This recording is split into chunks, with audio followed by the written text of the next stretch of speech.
Danes v Pomurskem dnevniku mladi raziskovalci predstavili naloge. Zdravstveni dom se predstavi. Delavci migranti na nogah. Židan hospitaliziran v UKC Maribor. Vreme, jutri bo pretežno jasno.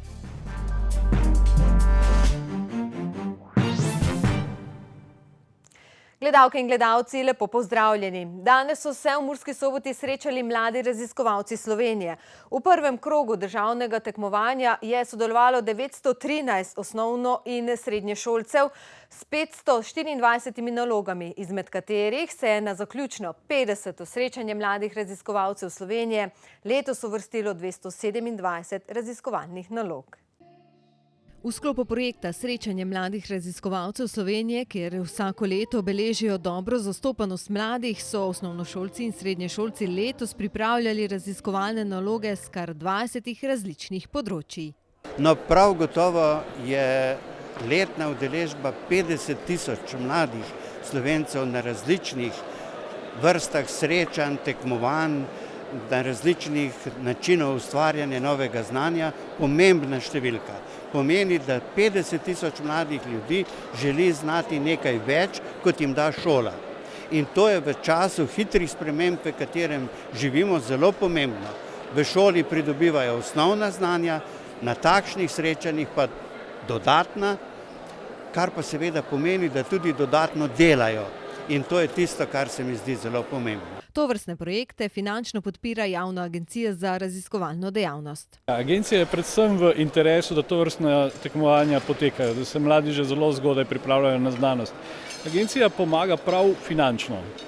Torej, Zveza organizacij za tehniško kulturo je infrastrukturni program, ki ga mi financiramo. Tako da je to sodelovanje zelo otipljivo. Kolikšne so morda te številke, kako dejansko podpirate? Podatki za lansko leto kažejo, da smo namenili prav temu 250 tisoč evrov.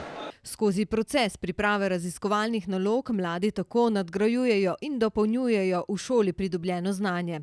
Se interesno usmerjajo v različna področja znanosti ter se učijo raziskovalnih metod.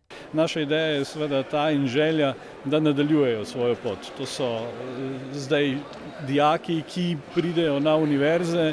Univerza ima svoj vrsten izziv, način dela, študija je drugačen kot v srednjih šolah, zato je pomembno, da so na to pripravljeni na večjo stopnjo samostojnosti.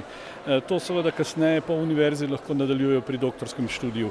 In vsako leto, recimo na agenciji, financiramo tudi projekt mladih raziskovalcev, ki so eni drugi mladi raziskovalci.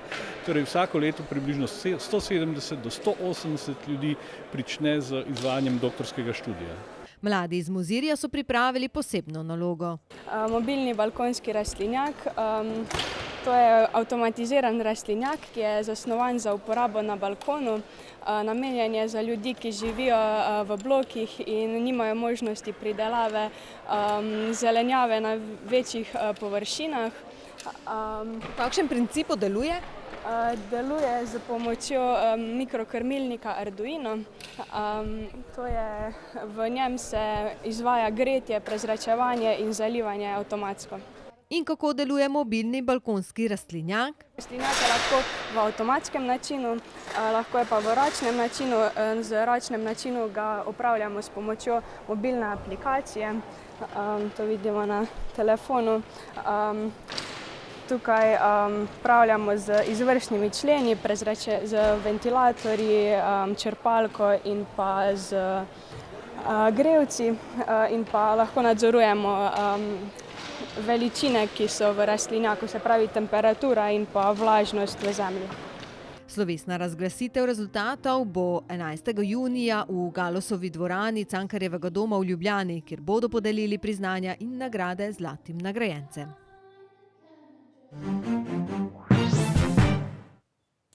Zdravstveni dom Murska Sobota je ponovno odprl vrata in obiskovalcem predstavil vse enote, ki delujejo na tej lokaciji. Minulo soboto so v Zdravstvenem domu Murska Sobota pripravili že 5. dan odprtih vrat, v sklopu katerega so se predstavile vse enote, ki delujejo v zdravstvenem domu. Naši uporabniki ponavadi pridejo do nas, ko so v težavah, bolani, v skrbeh. Mi pa želimo, da nas poznajo tudi takrat, ko so zdravi, da jim predstavimo tudi naše druge dejavnosti, ki jih mogoče drugače ne uporabljajo. V zdravstvenem domu imamo več različnih enot. V zdravstvenem domu Murska Sobota tako opravijo dejavnosti splošne medicine, ginekologije, pediatrije, medicine dela, pulmologije, zobozdravstva, nujne medicinske pomoči in reševalne službe. In vsi ti oddelki so se predstavili na dnevu odprtih vrat. Je mogoče posebnost, predstavljamo, kot veste, je popularen in zelo koristen. Pokazala se je velika učinkovitost programa SVIT, to je program zgodnjega odkrivanja raka na črevesju. Tako da imamo letos posebno točko, ko je predstavljen model črevesja, kjer si lahko vstopijo notri, pogledajo, kakšne so te predrakave ali rakave spremembe.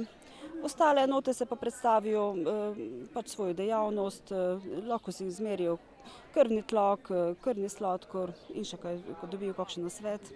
Torej letos prvič se je na dnevu odprtih vrat predstavila tudi ekipa Svita.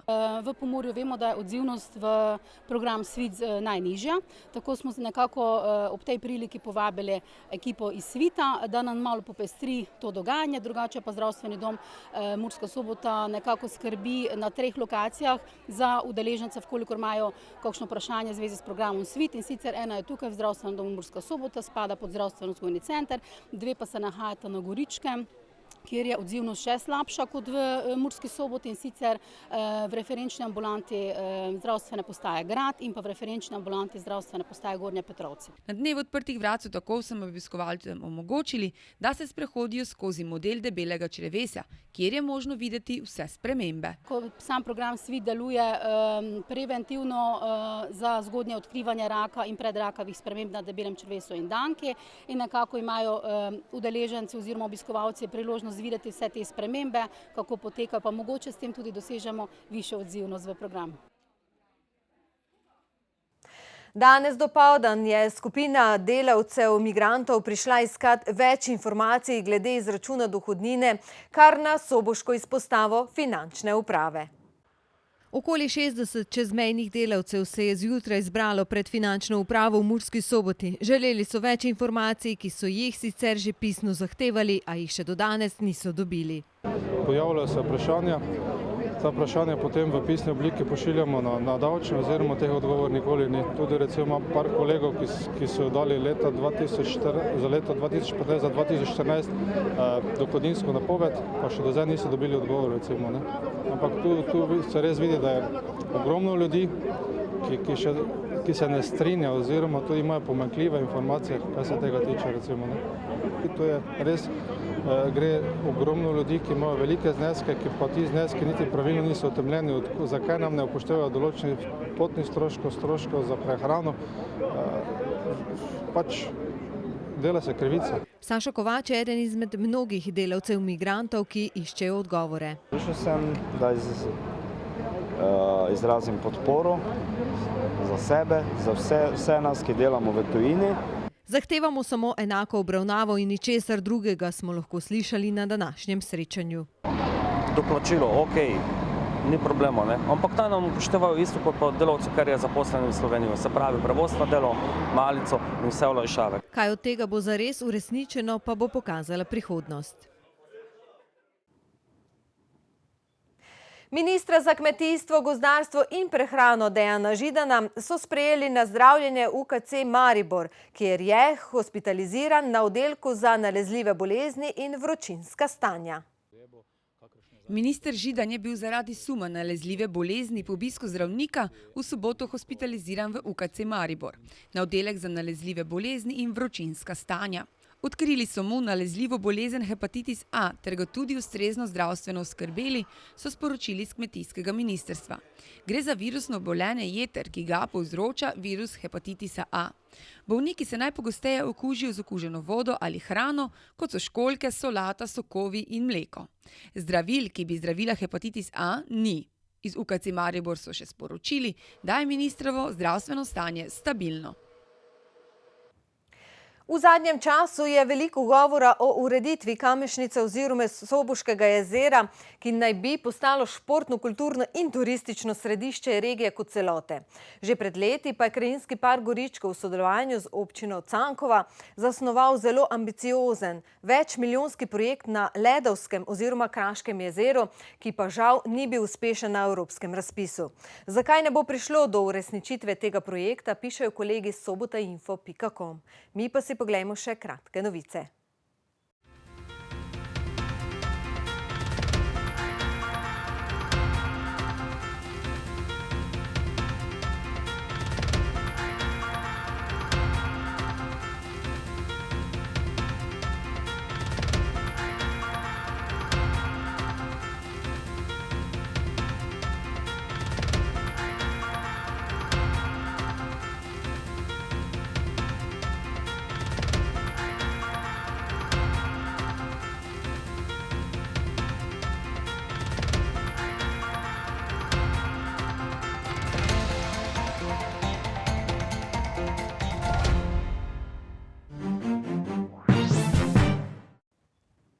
Ob koncu naše dnevno informativne oddaje pa si, spoštovani in spoštovane, poglejmo še, kakšno vreme se nam obeta v prihodnjih dneh. Danes je bilo spremenljivo oblačno. Opoldne so najvišje temperature izmerili v Lendavi, kjer je bilo 15 stopinj Celzija.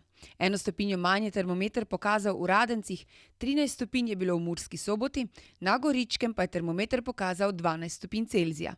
Jutri bo delno jasno s spremenljivo oblačnostjo. Sredi dneva in popoldne bo že nastala kakšna kratkotrajna ploha.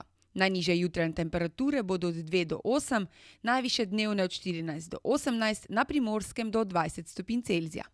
V Murski Soboti in v Mariboru bo jutro delno jasno. Jutranje temperature se bodo gibale okoli 5 stopinj Celzija. Čez dan se bo še bolj razjasnilo, ob sončnem vremenu bodo termometri pokazali okoli 16 stopinj Celzija.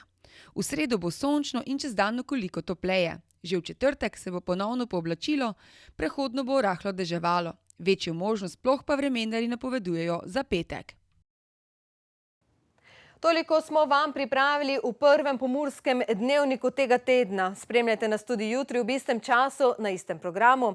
Ter seveda ne spreglejte naših video vsebin tudi na spletni strani www.tvdea.si. Bodite lepo in srečno do jutri.